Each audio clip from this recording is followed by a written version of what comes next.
Sophie, a 10-year-old girl discovers that David, the person she always calls Dad, is not her biological father. When she learned she had leukemia and needed a bone marrow transplant, Sophie's stepmother, Sarah, volunteered to be tested and became a bone marrow donor.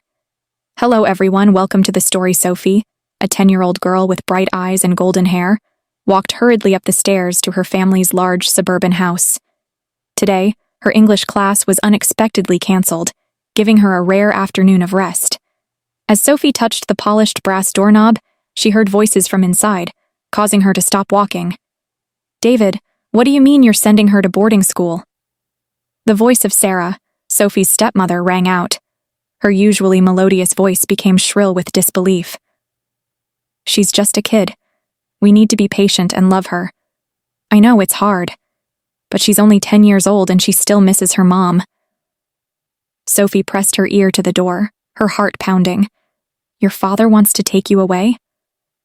"Sarah, you've tried so hard, but she's completely out of control," came the tired and helpless voice of David, her father. "A year at boarding school might help him learn discipline and respect for his elders, since we can't seem to get in touch with him." The room felt like it was spinning as Sophie tried to process what she was hearing. Recently, she often felt dizzy, but this time the feeling was different. She leaned heavily against the door, straining to catch every word. "David, you're her father." Sarah's voice rose an octave. "You raised her since she was a child, when you married her mother. Are you really ready to care about your own daughter? I can't believe you said that, even if she haven't accepted me yet." Sophie's knees buckled. David is not her biological father, and he plans to take her somewhere strict. Boarding school. Dark spots danced before Sophie's eyes as shocking revelations took their toll. The last thing she remembered before darkness invaded was the hardwood floor rising to meet her. Sophie, can you hear me?" Sarah's worried face became clearer as Sophie blinked her eyes open. She was lying in her bed, tucked under her favorite purple blanket. "How did you get here?" "Oh, thank God you're awake," Sarah breathed, brushing Sophie's hair back from her forehead. "You gave us quite a scare when you collapsed in the hallway like that. We called an ambulance. Did something happen at school today?" Sophie pursed her lips and looked away. Memories of the casual conversation flooded back. Sarah is not her real mother, David is not her real father, and they want to throw her away. Hot tears welled up at the corners of her eyes. Sarah leaned down. "I know this is hard, baby, but you can talk to me. You know I'm here for you no matter what." Sophie closed her eyes, refusing to look at her stepmother. She doesn't need her. She doesn't need anyone. As if sensing Sophie's thoughts, Sarah stood up from the bed. "I'll let you rest, but I'll be right downstairs if you need anything, okay? Anything at all." Her voice wavered slightly on the last words. Sophie listened as Sarah's footsteps retreated down the hallway before the sobs she was holding back came out in gasps. How did her life change so completely? 1 month ago. "Sophie, can you come downstairs? Your dad and I have something to talk to you about." Sarah's cheerful voice echoed up the stairs. Sophie rolled her eyes and bookmarked her favorite fantasy novel before reluctantly trudging down the stairs. Whatever lecture was coming up, she wanted to get this over with quickly. "Sophie, I have some exciting news," David began, wrapping his arms around Sarah's waist. "Sarah is moving in with us. Isn't that wonderful?" Sophie gaped at them, her stomach dropping to her toes. "Move in? Is this woman trying to replace her mother?" "No, not at all," she replied, throwing daggers at Sarah's hopeful smile. "I don't want a new mother. I don't need a new mother. I have a mother and she's gone, and no one can replace her, especially not you." With that, she turned on her heel and sprinted back to her room, slamming the door behind her. Over the next few weeks, Sophie did everything in her power to make Sarah feel unwelcome. She was rude and distant, avoiding all of her stepmother's attempts at conversation and disappearing into her room. And the moment the meal ends. No matter how cold Sophie was, Sarah remained unfazed, always smiling gently and telling David that they just needed to be patient. "Sophie, come see this dress. I'm planning on wearing it to an office party this weekend," Sarah called up the stairs one evening. "I want your opinion." Despite herself, Sophie wandered into the master bedroom, where Sarah was holding a beautiful emerald green cocktail dress. Even Sophie had to admit it was beautiful. "So what do you think?" Sarah asked with sparkling eyes. "How do you like it?" Sophie shrugged, non-committal. "I guess it's okay," Sarah beamed, as if Sophie had paid her the highest compliment. "I'm so glad you approve. I can't wait to wear it." But the next day, when Sarah and David returned from work, Sarah's elation quickly turned to horror. Her beautiful dress lay in a crumpled heap on the bed, the thin fabric cut into 2 ribbons. There is no question who is responsible. "Sophie Marie Johnson, get down here at once!" David's roar shook the walls. Sophie entered the room, a defiant tilt of her chin even as her palms grew clammy. "How could you do this? What were you thinking?" David pointed at the ruined dress, his face turning an alarming shade of purple. Sophie began, but David interrupted her. "I don't want to hear that. Your behavior is completely unacceptable and it ends now. You are grounded indefinitely, no TV, no phone." "David, wait," Sarah interjected gently, placing a soothing hand on his arm. "Don't be hasty. We need to understand why Sophie did this before we hand out punishment." David stammered incredulously, but Sarah insisted. "She's clearly acting out because she's grieving her mother and feels displaced. We need to give her more time to adjust. Punishing her will only make things worse." Sophie looked at her stepmother in surprise. Why was she protecting her after all? David let the anger pouring out of his face. "You're right, Jess. I'm sorry. I don't know what to do anymore." Sarah hugged him. "We'll find a solution together.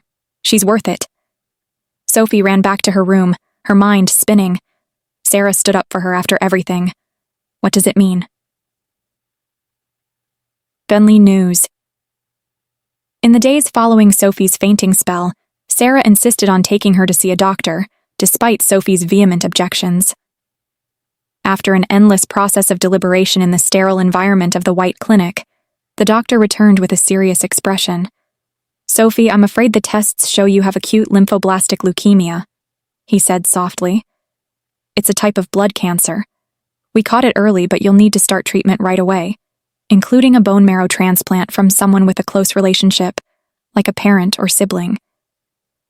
The world seemed to tilt on its axis as Sophie tried to absorb the news. She has cancer and needs a transplant. David held Sarah's hand tightly, his face showing determination. "I'll check right away, whatever she needs." The doctor shook his head sympathetically. "I'm sorry, Mr. Johnson, but you would not be a viable sponsor." Family love. "Sophie's biological father would be the best choice," the doctor said. "But I'm her father," David protested, "not her biological father." The doctor clarified. "You mentioned that you adopted Sophie when she was a baby, when you married her mother." David nodded, bewildered with recognition. Sophie couldn't breathe. Not only is David not her real father, but now she could die because of it. The walls seemed to close in around her. "I'll do it," Sarah declared quietly, breaking through the fog of panic. Sophie looked at her incredulously. "I know I'm not family, but I want to get tested," Sarah continued, her monotone voice reassuring. "We have the same rare blood type, so there's a chance I could be a match." The doctor's eyebrows rose.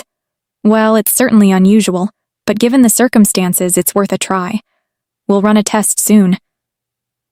Sophie couldn't take her eyes off Sarah's determined face. Why would she volunteer to do such a dangerous thing for her stepdaughter, who has been nothing but cruel to her? It doesn't make sense. The day of the transplant arrived, and Sophie lay in the hospital bed, her tiny body seeming even more fragile, engulfed in sterile sheets. Sarah sat next to her, holding her hand as the anesthesiologist prepared the infusion. "I'm scared," Sophie whispered. hating the tremor in her voice. Sarah squeezed her hand, her eyes sparkling with unshed tears. "I know, honey, but you're so brave and strong. This transplant will work, and you'll beat this. I promise, and I'll be right here when you wake up."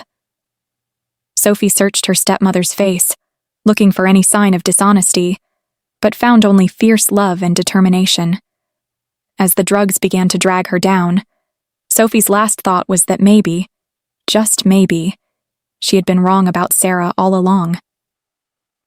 A few hours later, Sophie's eyelids fluttered open to the steady beep of the heart monitor. Sarah dozed off in the chair next to her bed, her hand still clasped in Sophie's mother's. Sophie groaned, her throat dry and hoarse. Sarah suddenly woke up, her face showing a bright smile. "Hello, baby. How are you feeling?" "Mom." "Sarah." Sophie tried again, testing the unfamiliar words on her tongue. Somehow they feel right. Tears rolled down Sarah's cheeks as she leaned down to kiss Sophie's forehead. "Yes, baby. I'm here. I'll always be here." "I'm sorry," Sophie choked out, tears threatening to fall. "I'm sorry for being so mean to Mom. She didn't deserve it. I promise I'll be fine from now on." Sarah wiped the tears from Sophie's cheeks with her thumb gently. "It's okay. You have nothing to apologize for. Mom has never held it against you for a second. She loves you so much, Sophie. No problem." Sophie placed her face in Sarah's palm, letting comfort wash over her for the first time in a long time. She felt safe, loved. David watched the gentle scene from the doorway, his heart overflowing with gratitude for his wonderful wife. He didn't know what he did to deserve her, but he thanked his lucky stars every day that she was his, that she was theirs. Recovery and engagement. The year following Sophie's transplant was a time of growth and change for the Johnson family. Sophie recovers at home, and Sarah takes time off from work to take care of her. School and care help the two grow closer than ever, bonding over schoolwork and silly movies and late-night conversations.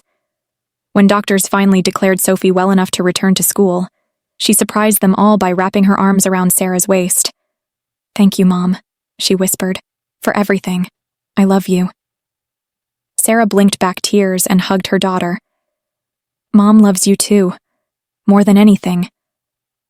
Love unconditionally." 2 years after Sophie's transplant, David and Sarah welcomed a new member to their family, a baby girl they named Emma. True to her word, Sophie loves her new role as big sister, taking care of the baby and eagerly helping Sarah feed and change diapers.